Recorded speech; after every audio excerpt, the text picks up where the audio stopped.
Y'all, you'll only see this in America. He had a bad day. Can we call it what it really is? It's hate against Asian Americans. This is white supremacy showing up. This is an example. It's not a bad day, it's hate.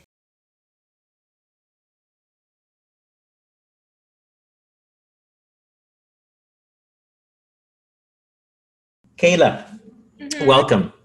I'd like to introduce Kayla Votapek, an anti-racist facilitator and creative producer who identifies as a Korean adoptee.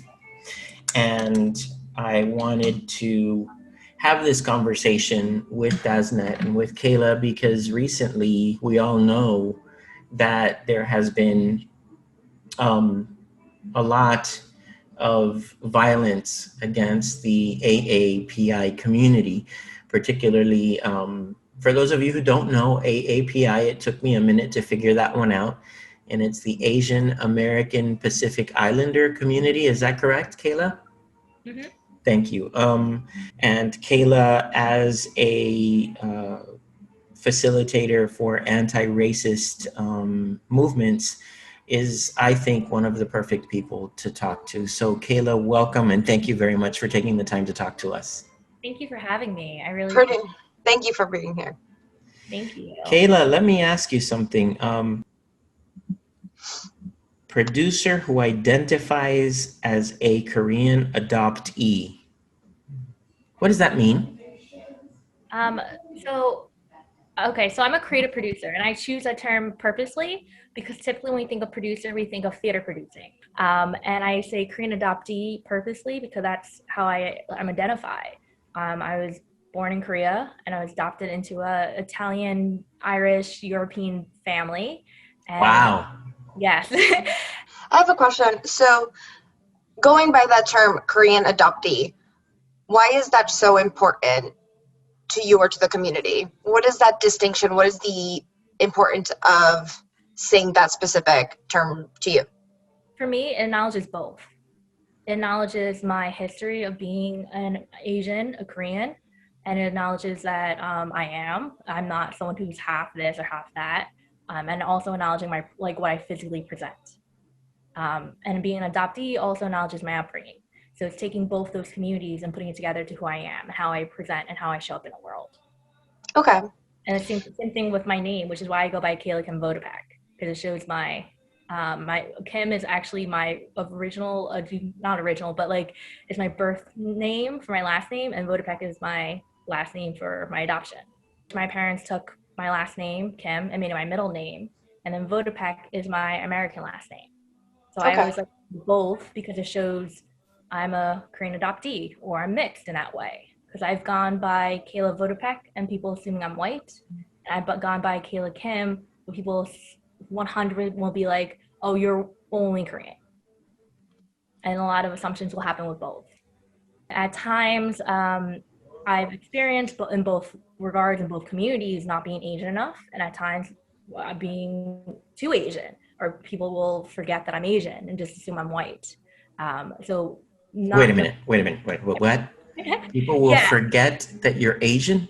yes. So I have had experiences with white individuals. When I say, "Oh, I'm a Korean adoptee," they're like, "Oh, she's not really an Asian. She's a Phasian, which is a fake Asian, or she's fake." You're screwing me up. Aphasian? Yes. What? Okay, there's even vocabulary. Okay, aphasian. Another term I've been called a lot is a banana. So I'm white. Whoa. What is that? So And basically, who's calling you these names? um, depends. So a lot of times it can be those who identify as Asian. Sometimes those who might be white. Depending on how you look at someone who's like me, which is an adoptee, or someone who might be mixed, who might come across as being upraised more of an American upbringing versus your DNA, or If you even didn't, go ahead. you don't mind me asking, how does your family usually react to the situations, or are they aware when that's happening? Great Some question. some of them are, and some of them have had conversations with me about it. Others, it's something we don't talk about. So it's a mixture. And I think with everything going on and my relationship with them getting closer, we're starting to have more conversations like this.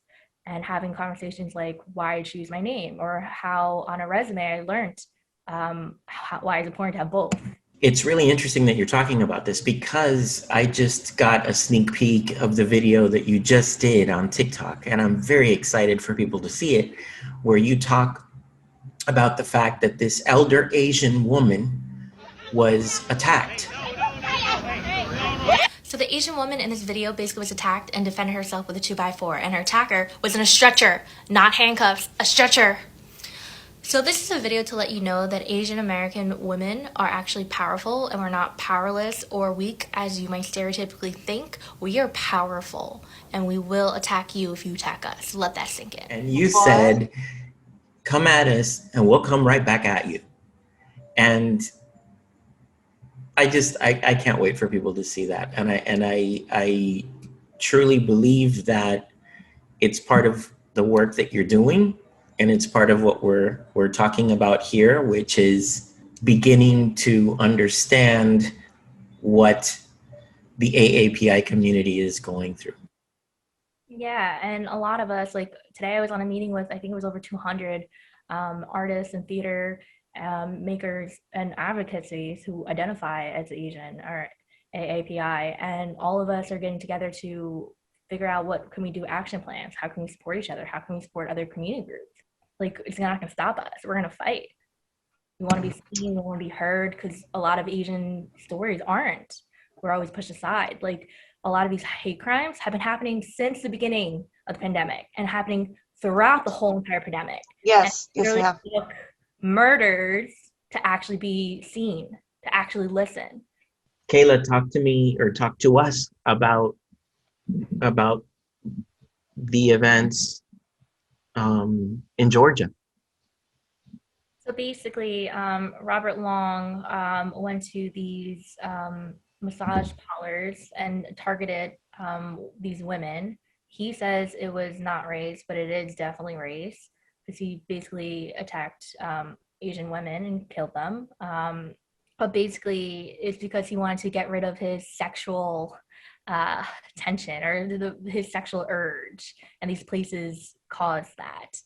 And a lot of these women, some of them lived where they worked. Some of them, actually, there's been stories about other individuals who worked in a couple of those places that actually will actually say that they were sex trafficked or human trafficked, and that they had to work there, and then they had to have sex and a lot of other things, or sex workers. And it wasn't until their family members raised money to like buy them back that they actually were able to break out of that. There's been stories that have been coming out of there's one in my mind particularly of a woman who was sex trafficked and worked at one of those places and knew these women. Yeah, and her daughter did a post, and her daughter's, I believe, in Brooklyn, and it was this beautiful post about like how they're not just women who were working these places who were poorer, so they had to work and live in the same place and were doing the sex work to survive, but they were killed and had a horrible life, like a life experience, whatever they might be doing, because some of them possibly could have been human trafficked. But it's like a lot of intersectionality, because you have Asian women, you also have poor lower class women, and being sexualized, fetishized, which is something that happens to a lot of Asian women. On dating apps, I know Daz and I were talking at times, Asian women and white women are on top of the list for any male. While you have them lower in the list, you have Black women and Asian males. And dating for me, I can go on an app and I constantly get asked questions. I get asked, I think I sent you and Jess one that it was like, are you 100% American? Some guy asked me if I was 100% American to find out how Asian I was. I get are you, like, what type of Asian are you? Or like different type of things that people assume. Like I got asked like, oh, can you dress up like someone like anime? I think that'd be like a really cool fetish. Or you're so exotic. God. Wait a minute, go back a second. What kind of Asian are you? What's wrong with that question? A lot of things. Because it kind of puts us in this monolith. It makes us this one type thing. And we're more than just this, what they think of. So at times, like for Korean, they'll automatically say like "안녕하세요" or like "I love kimchi" or K-pop. I'm like, I'm more than just that. of what we think stereotypically of what that Korean is. There's a lot more to a person and a lot more than what our stereotypes of. Like emotionally, how does that make you feel? Emotionally, it makes me feel like not fully seen. It puts me in this concept of what is seen on culture, on TV, what we see on like TV, what we consider beautiful. But because there's so much media out there, a lot of them as Asian women being sexualized, it kind of puts this idea out for men to continue thinking that way. So everything that happened in Georgia is because of that, is because this person was taught to fetishize Asians and whatever means that meant for him, whether that was pornography or other things of thinking that Asians are weak women, when women are weak or they can dominate, or that they're beautiful because or sexy and all this other kind of things because of what they're watching. If I heard you correctly, you said he's fetishizing women, correct? But you also said that he's a racist. Earlier, that's what I was gonna ask too. So I'm hearing a contradiction. Help me understand. I'm not arguing with you. I'm not telling you that you're wrong.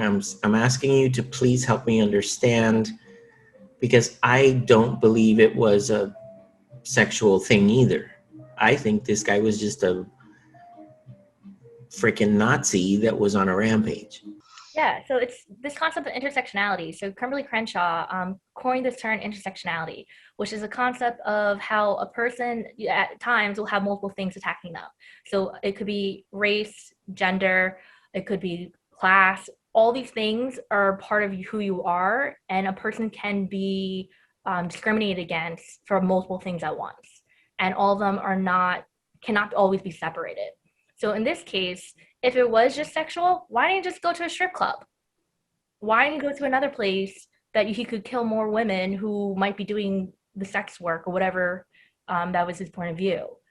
He specifically targeted places that Asian women were Wow. and because he specifically targeted where Asian women who were, again, possibly human trafficking, who are possibly sex worker, who were lower class, who lived in the places where they worked, who were doing massages, it was an easier target. So it's also this fetishize of a particular race, they're women, and also class is an issue.